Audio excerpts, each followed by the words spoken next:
যুদ্ধবিরতির ক্ষীণ আশার মধ্যেই মধ্যপ্রাচ্যে আবারও যুদ্ধের উত্তাপ তীব্রভাবে ছড়িয়ে পড়েছে।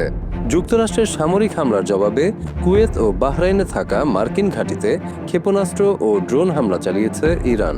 এতে চলতি মাসে দুই দেশের মধ্যে হওয়া নাজুক যুদ্ধবিরতি ভেঙে পড়ার শঙ্কা আরও বেড়েছে। রোববার ইরানের ইসলামী বিপ্লবী গার্ড বাহিনী আইআরজিসি জানায়, তারা কুয়েতের আলী আল সালেমে অবস্থিত মার্কিন বিমান ঘাঁটি এবং বাহরাইনের পোর্ট সালমানে থাকা যুক্তরাষ্ট্রের পঞ্চম নৌবহরকে লক্ষ্য করে ব্যালিস্টিক ক্ষেপণাস্ত্র ও ড্রোন হামলা চালিয়েছে। মার্কিন প্রেসিডেন্ট ডোনাল্ড ট্রাম্প অভিযোগ করেছেন, তেহরান যুদ্ধবিরতি চুক্তি ভঙ্গ করেছে। সামাজিক মাধ্যমে তিনি সতর্ক করে বলেন, প্রয়োজনে যুক্তরাষ্ট্র সামরিক অভিযান আরও বিস্তৃত করবে। অন্যদিকে ইরানের পররাষ্ট্র মন্ত্রণালয় বলেছে, যুক্তরাষ্ট্রের হামলা সমঝোতা স্মারক ও জাতিসংঘের সনদের লঙ্ঘন।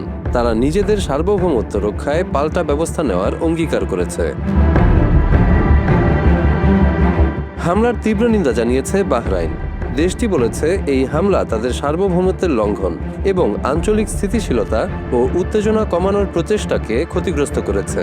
কুয়েতও একে নিজেদের সার্বভৌমত্বের সুস্পষ্ট লঙ্ঘন এবং ইরানের ধারাবাহিক আগ্রাসন বলে উল্লেখ করেছে।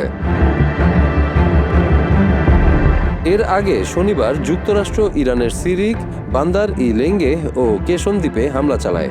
মার্কিন সেন্ট্রাল কমান্ড সেন্টকম জানায়, হরমুজ প্রণালীর আশেপাশে ইরানের 10টি সামরিক স্থাপনায় নৌ ও বিমান বাহিনী যৌথভাবে এই হামলা চালায়। তাদের দাবি, কিকু নামের একটি তেলবাহী জাহাজে ইরানের ড্রোন হামলার জবাব হিসেবেই এই অভিযান চালানো হয়েছে।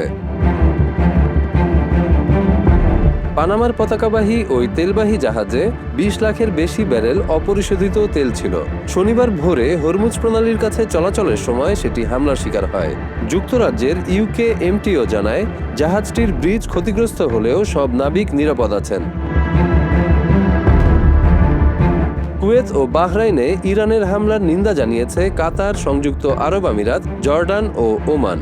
এ ধরনের হামলা আঞ্চলিক নিরাপত্তাকে হুমকির মুখে ফেলছে। তারা সব পক্ষকে সংযম দেখানো এবং কূটনৈতিক আলোচনায় ফেরার আহ্বান জানিয়েছে। এই সংঘাতের আগে বৃহস্পতিবার সিঙ্গাপুরে নিবন্ধিত এভার লাভলি নামের একটি কন্টেনার জাহাজও ড্রোন হামলার শিকার হয়। এতে কেউ হতাহত না হলেও পরদিন যুক্তরাষ্ট্র ইরানের দক্ষিণাঞ্চলে হামলা চালায়। এরপর পাল্টা জবাব হিসেবে ইরান মধ্যপ্রাচ্যে মার্কিন সামরিক অবস্থান লক্ষ্য করে হামলা শুরু করে। ইরান বলেছে, হরমুজ প্রণালী দিয়ে চলাচলকারী জাহাজগুলোকে তাদের নির্ধারিত পথ ব্যবহার করতে হবে। অন্য কোনো রুট ব্যবহার করলে তা যুদ্ধবিরতি চুক্তির লঙ্ঘন হিসেবে বিবেচিত হবে। এদিকে নিরাপত্তা পরিস্থিতির অবনতির কারণে আন্তর্জাতিক সামুদ্রিক সংস্থা হরমুজ প্রণালীতে আটকে পড়া জাহাজ সরিয়ে নেওয়ার পরিকল্পনাও স্থগিত করেছে।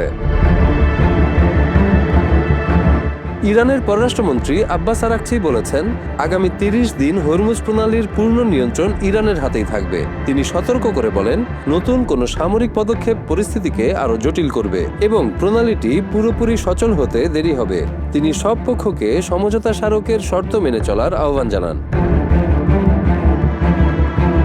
চলতি বছরের 17 জুন যুক্তরাষ্ট্র ও ইরানের মধ্যে হওয়া সমঝোতা স্মারকে 60 দিনের যুদ্ধবিরতি বাড়ানো হয়েছিল।